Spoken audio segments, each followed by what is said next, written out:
Just last week we got a ton of snow, and now today it's already 63 degrees out and all the snow's melted. It's just been a crazy season in terms of winter in the Midwest here.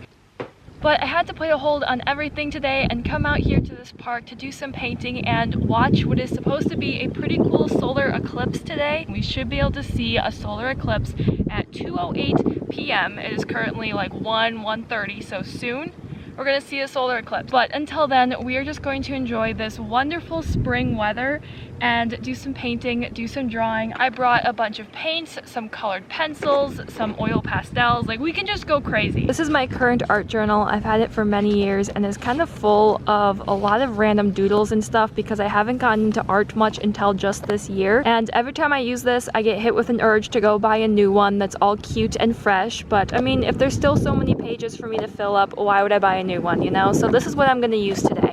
I'm thinking that it would be quite fitting today to do kind of like a moon painting. I've always loved the idea of drawing and painting, but every time I try it just like would not turn out for me, so I kind of gave it up.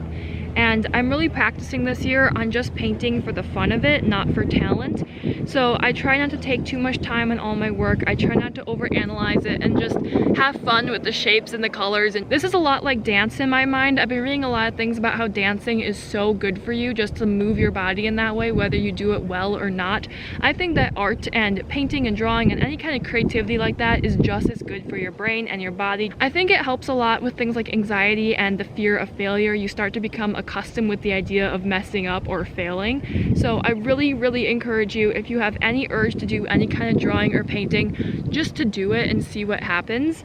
And if it doesn't turn out, just do it again, you know? Just keep going until you're happy. Every time the sun gets covered by the clouds like this, I think it's the eclipse happening and I get really excited, but it's just the clouds. We have about 30 more minutes until the eclipse hits. I got a new phone, by the way. This thing is huge. It's like twice the size of my old phone. It's taken me a while to get used to, but what I was gonna say is the nice thing about this phone is that the camera actually works quite well. So if you follow me on Instagram, you would notice I'm posting to my stories more often because my old camera on my old phone did not work at all. And so this phone works. It is huge. It's taken me a while to get used to, but the camera works. So I can post to Instagram more and I can take cute little pictures, and so I'm really happy about it. But anyways, here is the finished sketch. There's my little moon house.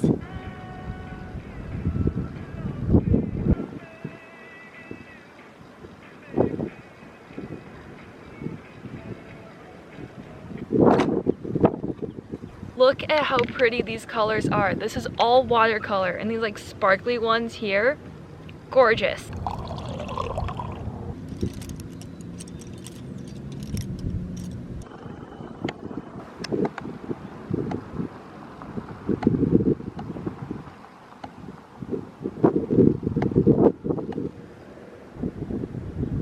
I feel like something is happening, but I can't really tell. I should have brought sunglasses now that I think about it. When I hold my hands like this and peek right through my fingers, I can see a little bit of the sun being covered by the moon.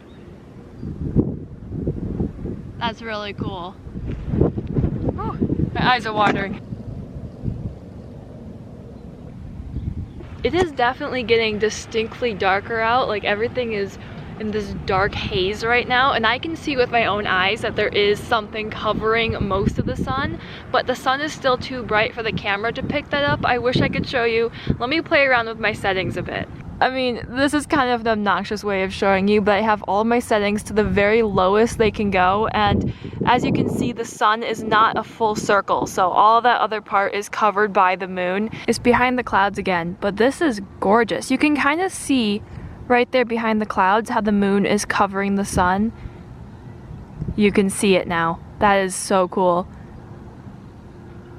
Also, here's my painting so far. This paper is not made for watercolor, so it gets a little crunchy, but I'm doing a sparkly yellow moon, and I'm listening to 70s music, and life is just great right now. This is my favorite pen. It's so old-fashioned, and I feel like a founding father every time I use it. Okay, now I'm going to go in with some colored pencils for this little house here.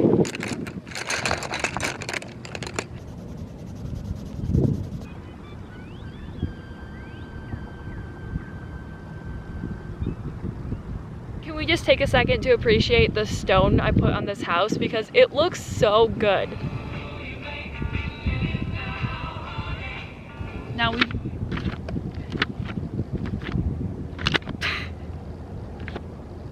we've got watercolor, we've got colored pencil, so it's only fitting that for the smoke of the house, we use oil pastels. We gotta cover all our grounds here. Another way I can tell that the solar eclipse actually happened is for that 30 minutes or so when it was at its peak point, I was starting to get freezing cold. Like the wind was picking up, everything was just pretty cold out. And now just 10-20 minutes later, the sun is blaring again, the wind has slowed down, and I am roasting in the best way possible. Nature is so cool.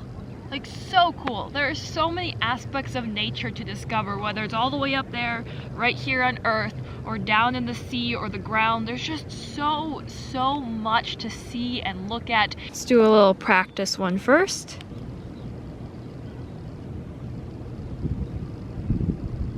Here is our finished masterpiece. It's a little moon house made from watercolor, colored pencil, and oil pastel.